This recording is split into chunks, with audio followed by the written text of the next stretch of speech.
નમસ્કાર વિદ્યાર્થી મિત્રો, હું પટેલ નીતા MNJ પટેલ માધ્યમિક શાળા સુરત, ધોરણ 9, વિષય ગુજરાતી, પાઠ નંબર 12, સખી માર્કંડી. પાઠના લેખકનું નામ કાકા સાહેબ કાલેલકર. સાહિત્ય પ્રકાર પ્રવાસ નિબંધ અથવા લલિત નિબંધ. બે રીતે આપણે યાદ રાખીશું. પહેલો પ્રવાસ બાહ્ય પ્રવાસ, જે વ્યક્તિને એક સ્થાનેથી બીજા સ્થળ તરફ લઈ જાય છે. બીજો પ્રવાસ એ આંતરિક પ્રવાસ, જેમાં બાહ્ય પ્રવાસના માધ્યમથી વ્યક્તિ પોતાની જાતની વધુ નજીક પહોંચે છે. દરેક સ્થળને પોતાનું ચૈતન્ય, વ્યક્તિત્વ અને ઉર્જા હોય છે. જ્યારે તે સર્જકના ચૈતન્યમાંથી ચડાઈને આવે છે, ત્યારે તેની મજા કંઈ જ ઓર જ હોય છે. આવી સ્થૂળ અને સૂક્ષ્મ યાત્રાઓને કાગળ પર કંડારી સર્જક તેને પ્રવાસ વર્ણન તરીકે પ્રસ્તુત કરે છે. આ પાઠના લેખક છે દત્તાત્રેય બાલકૃષ્ણ કાલેલકર. મૂળ મહારાષ્ટ્રના સતારાના વતની હતા. ગુજરાત વિદ્યાપીઠમાં અધ્યાપક અને આચાર્ય પદે રહ્યા હતા. માતૃભાષા મરાઠી હોવા છતાં તેમણે ગુજરાતી ભાષામાં ઉત્તમ સાહિત્ય સર્જન કર્યું. તેથી ગાંધીજીએ તેને સવાઈ ગુજરાતી તરીકે ભૂમિયા વિના મારે ભમવાતા ડુંગરા, ભૂમિયા વિના મારે ભમવાતા ડુંગરા, જંગલની કુંજ કુંજ જોવી હતી, જોવી કોતરોને જોવી કંદરા, રોતા ઝરણાની આંખ લોવી હતી. ભૂમિયા વિના મારે ભમવાતા ડુંગરા, જંગલની કુંજ કુંજ જોવી હતી, જોવી કોતરોને જોવી કંદરા, રોતા ઝરણાની આંખ લોવી હતી. ભૂમિયા વિના મારે ભમવાતા ડુંગરા, જંગલની કુંજ કુંજ જો. ગંગા મૈયા, યમુના રાણી, ઉભયાન્વી, નર્મદા, દક્ષિણ ગંગા, ગોદાવરી તેમના ગદ્ય લેખન શૈલીના ઉત્તમ નમૂના છે. હિમાલયનો પ્રવાસ, બ્રહ્મદેશનો પ્રવાસ, પૂર્વ આફ્રિકામાં ઉગમણો દેશ જાપાન તેમના પ્રવાસ વર્ણનના ગ્રંથો છે. રખડવાનો આનંદ, જીવનનો આનંદ, જીવન લીલા તેમના નિબંધ સંગ્રહો છે. સ્મરણ યાત્રા, ઓતરાતી દિવાલોમાં અનુક્રમે શૈશવ અને જેલ જીવનના પ્રસંગોનું સુંદર વર્ણન છે. કાલેલકર ગ્રંથાવલીમાં તેમનું સમગ્ર સાહિત્ય ગ્રંથસ્થ થયું છે.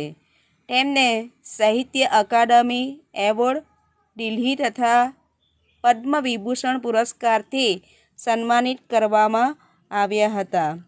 જેમની માતૃભાષા મરાઠી, પરંતુ ગુજરાતી સાહિત્યમાં જેનું અમૂલ્ય યોગદાન છે, એવા કાકા સાહેબ કાલેલકરના સમાજસેવક બાલકૃષ્ણ દત્તાત્રેય કાલેલકરે જીવનના આનંદ જેવું અદ્ભુત પુસ્તક આપણી ગુજરાતી ભાષાને આપ્યું છે. કાકા સાહેબે જે રીતે દરેક વસ્તુમાં સજીવારોપણ કરે છે, તે સરાહનીય છે. તે સ્થળની સ્થૂળતાને ઓગાળનારું છે. આવો કાકા સાહેબ કાલેલકરનો આપણે ટૂંકમાં ફરીથી પરિચય મેળવીએ.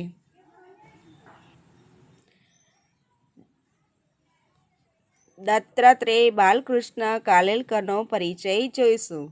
જન્મ તારીખ 1 ડિસેમ્બર 1885. જન્મ સ્થળ સતારા, મહારાષ્ટ્ર. અવસાન 21મી ઓગસ્ટ 1981. માતા રાધાબાઈ. પિતાનું નામ બાલકૃષ્ણ કાલેલકર. અભ્યાસ મેટ્રિક, BA, LLB. વ્યવસાય દેશ સેવા અને કેળવણી.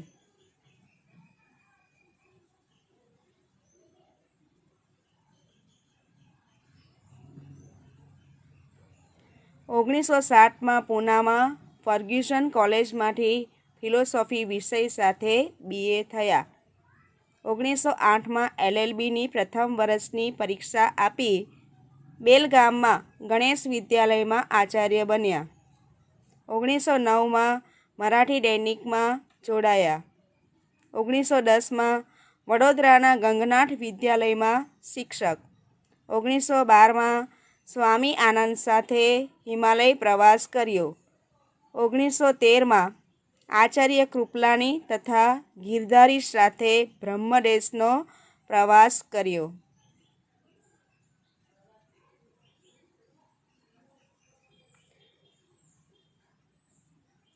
શાંતિ નિકેતનમાં ગાંધીજીને મળ્યા. ત્યારબાદ અમદાવાદના સત્યાગ્રહ આશ્રમ તથા ગુજરાત વિદ્યાપીઠ સાથે સંકળાયા.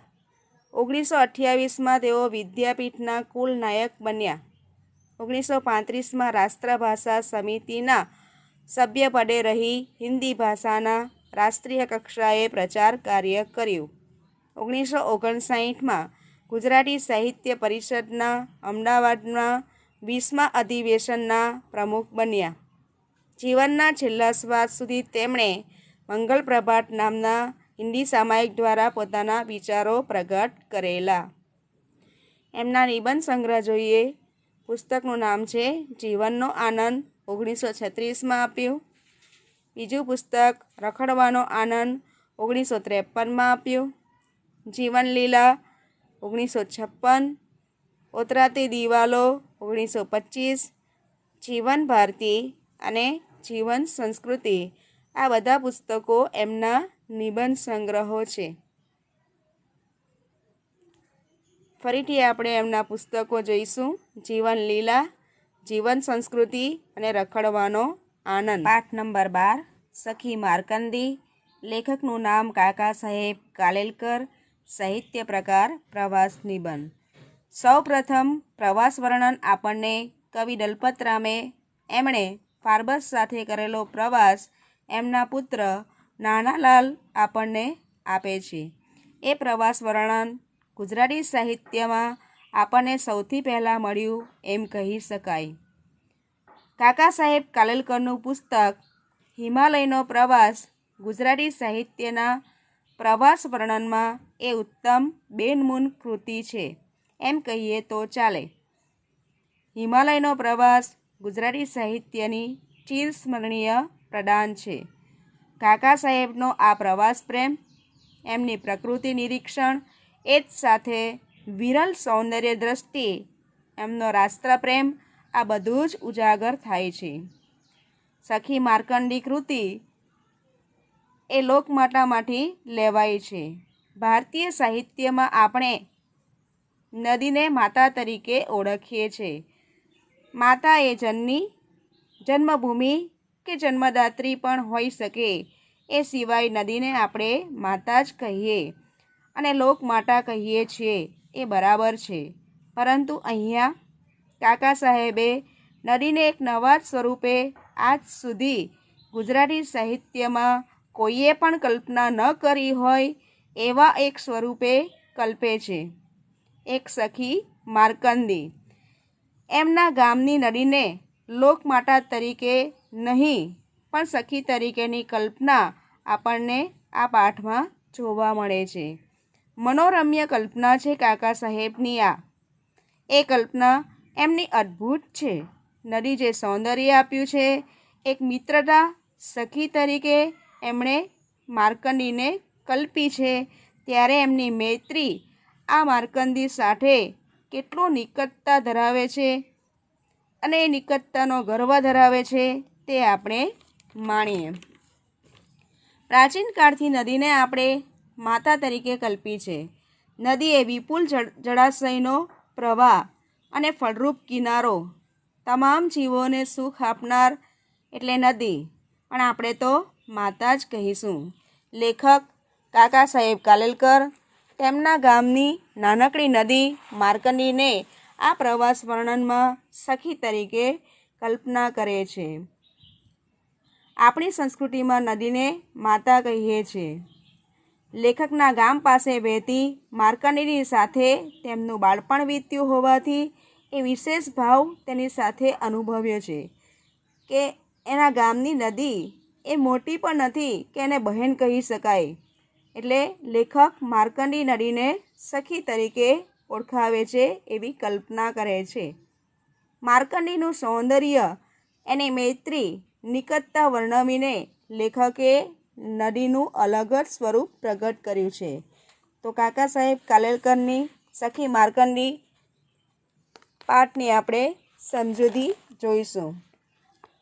માર્કંડેય નદી લેખકની નાનપણની સખી છે.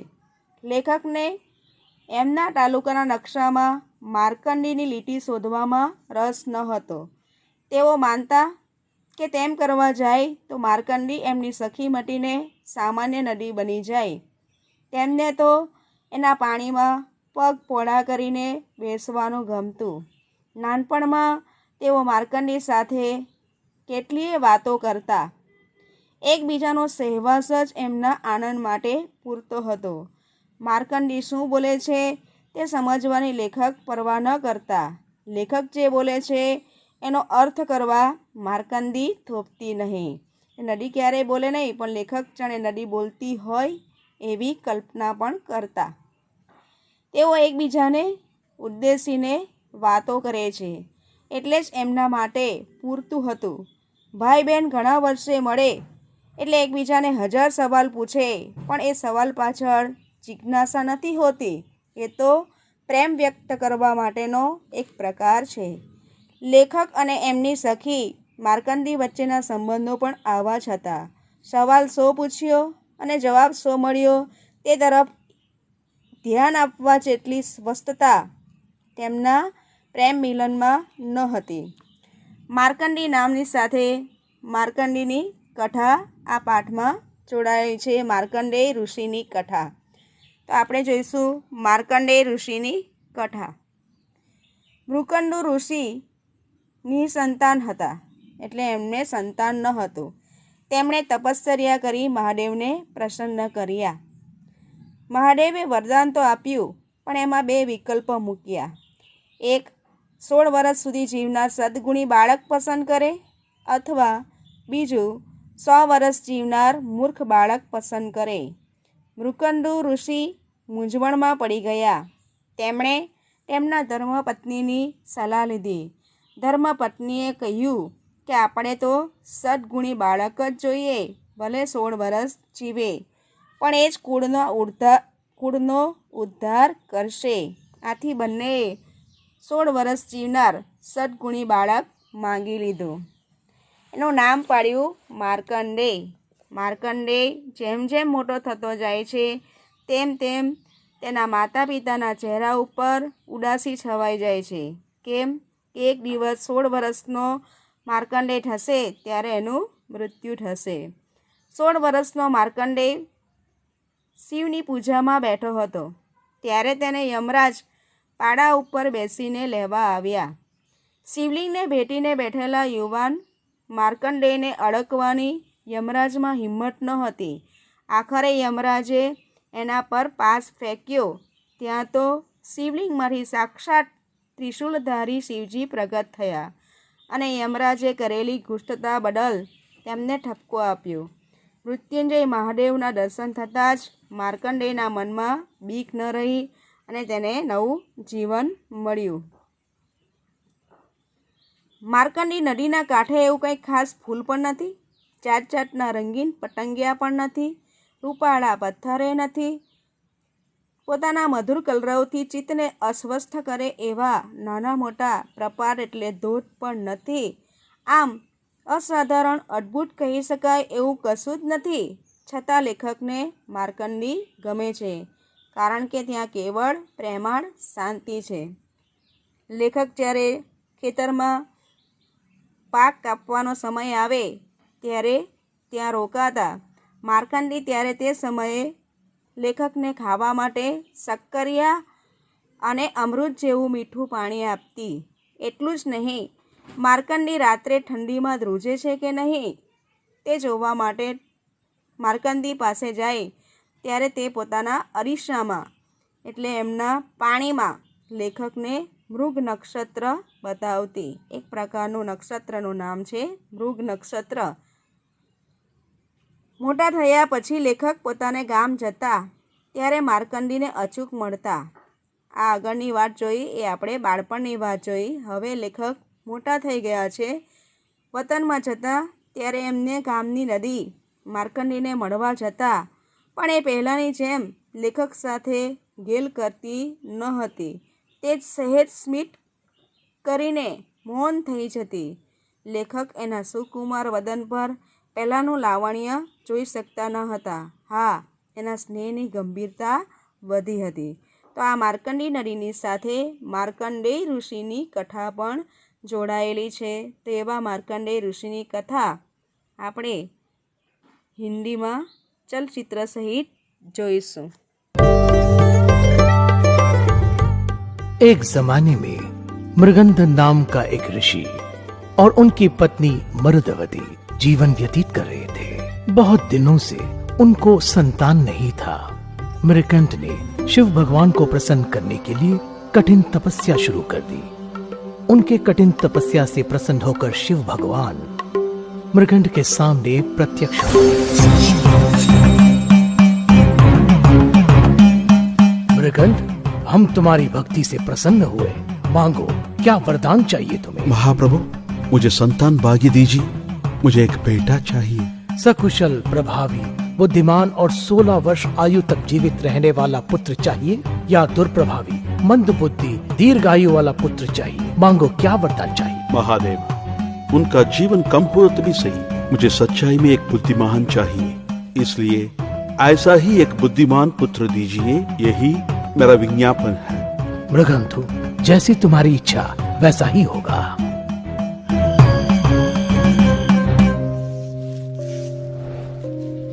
कुछ सालों के बाद मरुदवती ने एक शिशु को जन्म दिया.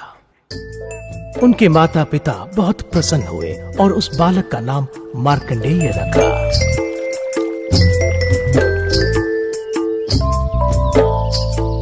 मार्कंडेय भी शिव भगवान में अटूट भक्ति रखते थे.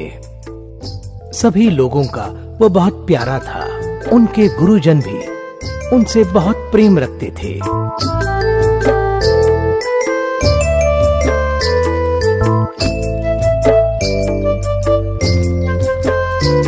मार्कंडेय का बाल्यावस्था बहुत ही संतोषजनक था. वह सभी जीव राशियों से प्रेम रखता था.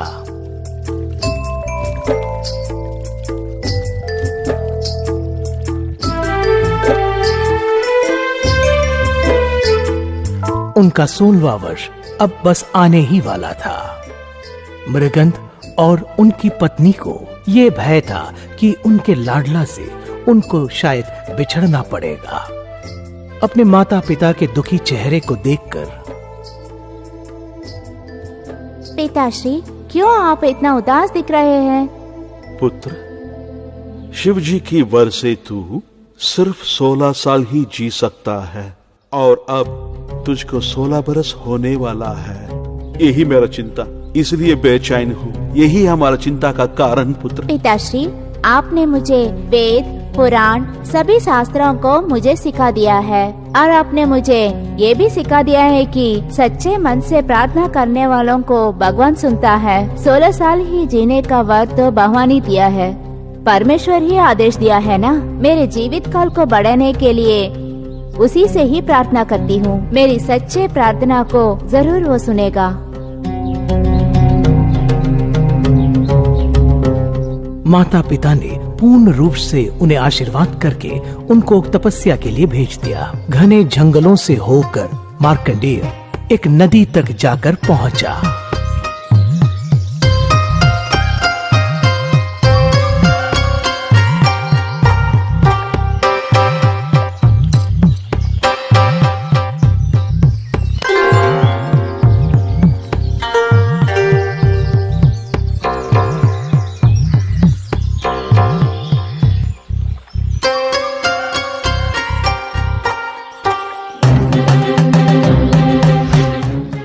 वहां उसने मिट्टी का एक शिवलिंग बनाकर उसके सामने कठिन तपस्या आरंभ कर दिया।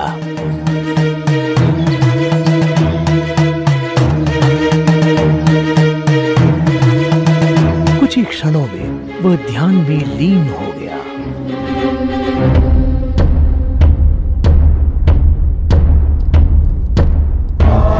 यमलोक में यमधर्म ने मार्कंडेय की प्राण को ले आने के लिए अपने दूतों को आदेश दिया।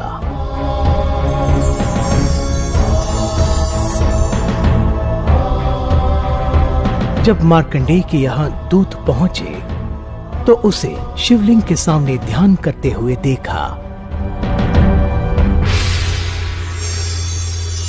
मार्कंडेय की तपस्या के फल से उसके चारों ओर एक प्रकाश था।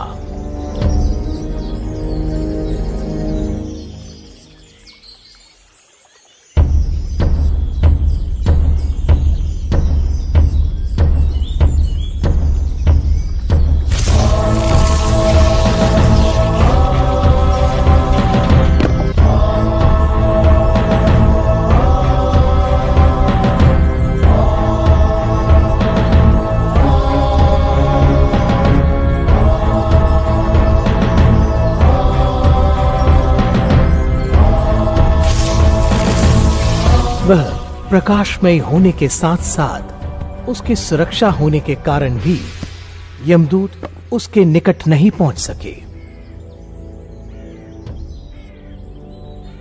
इसको तो पकड़ ही नहीं पा रहा हूँ। काली हाथ से हम गया तो मदन राजा हमसे गुस्सा करेगा। अब क्या करूं?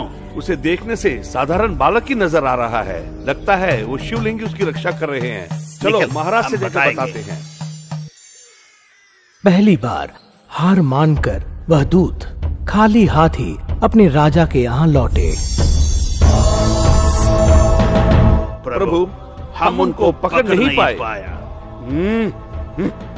एक अद्भुत शक्ति उसको रक्षा कर रहा है। हमसे ये काम नहीं हो रहा है। बेवकूफ, एक बालक का जीवन ला नहीं पाया, शर्म नहीं आता?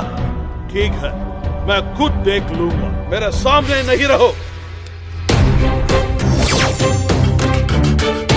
इस तरह कहकर यमधर्म अपनी मरण की रस्सी को लेकर अपने वाहन पर सवार होकर तुरंत निकल पड़े। मार्कंडेय के यहाँ पहुंचकर यमधर्म को ये पता चला कि ये बालक बहुत ही नेक और उदार दिल का है। क्योंकि मार्कंडेय भगवान का संतान है, यमधर्म अपने आप को प्रकट करके, मार्कंडेय, आज तेरा जीवन खत्म हो रहा है।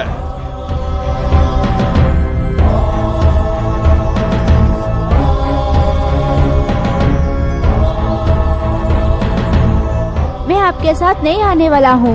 परमेश्वर मुझे रक्षा करेगा। मार्कंडेय, और एक बार कहता हूँ, आज तेरा आखिरी दिन है। भयभीत होकर मार्कंडेय शिवलिंग को बहुत जोर से आलिंगन कर लिया और कोई भी मार्ग न देखकर यमधर्म ने अपनी रस्सी को मार्कंडेय की गले पर लगा दिया। लेकिन वह रस्सी मार्कंडेय के गले के साथ साथ शिवलिंग को भी घेर लिया।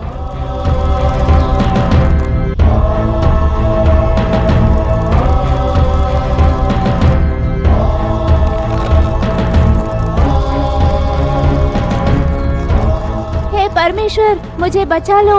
इस तरह जब मार्कंडेय ने पुकारा तब एक आश्चर्यजनक बात हुई। मार्कंडेय, जिनकी आंखें बंद थी, शिवलिंग को हिलता देखकर उसने अपने आंखें खोल दिया। तब त्रिनेत्रधारी महादेव अत्यधिक क्रोध में उनके सामने प्रत्यक्ष हुए।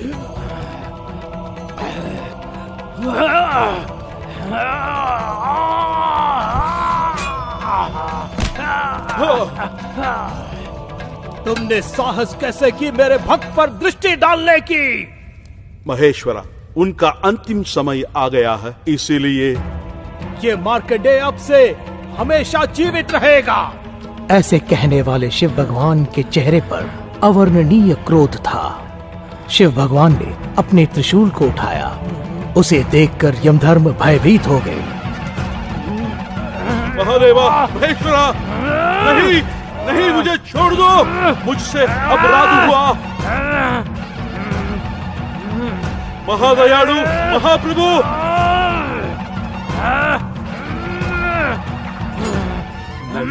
नहीं, तभी वहां इंद्रदेव और उनके साथी प्रत्यक्ष हुए। हे महाप्रभु शिव, अगर मृत्यु नहीं होगी तो इस भूलोक में इंसानों में संतुलन कम हो जाएगा प्रभु। इसलिए आपसे निवेदन है कि यमराज को आप फिर से जीवित कर दें। सत्य कहा इंद्रदेव, सत्य कहा। यमराज के होने पर ही भूमि पर संतुलन बना रहेगा, परंतु यह मार्कंडेय सदा जीवित रहेगा, इसकी मृत्यु कभी नहीं होगी। ऐसे कहकर शिव भगवान ने अनुग्रह करके यमधर्म के प्राण लौटाए। प्राण लौटकर, हे चंद्रशेखरा, मैं धन्य हूँ, धन्य हूँ। अब मैं तो शक्ति का असली बल समझ गया, मुझे क्षमा करो। तुम्हारी गलती हमने क्षमा कर दिया है। अब से सदैव की तरह तुम अपना कर्तव्य कर सकते हो।